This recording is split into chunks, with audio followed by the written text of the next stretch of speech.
A Central Coast artist is making his way to fame. We're talking about Alejandro Gomez, better known as Flaco Alejandro. His music career has led the way to perform at an NPR's Tiny Desk concert tomorrow. KION's Natalie Gutierrez spoke to the artist to learn more about his music.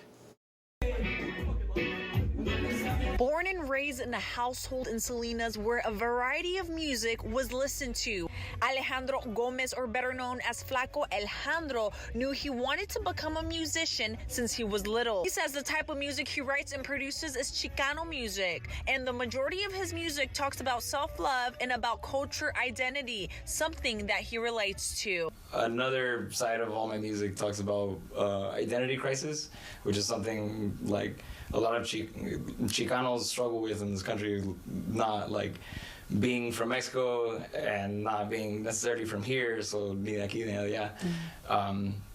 So yeah, because that's something that I've dealt with like for my whole life, that I know a lot of like my peers have dealt with. Flaco Alejandro says he spends most of his time in his home-based studio in Marina making music with other local artists. His music career has opened the doors to performing at NPR's Tiny Desk this week in San Francisco, along with his band, something that he's very excited about because he has applied more than once. I'm super excited. Yeah, it's been gathering a lot of attention, and I'm excited to just go perform for a bunch of new people. He says he's had many concerts since the beginning of the year in different cities in California. He says he has a lot of goals in the future, but one of them is to continue to be doing what he loves the most.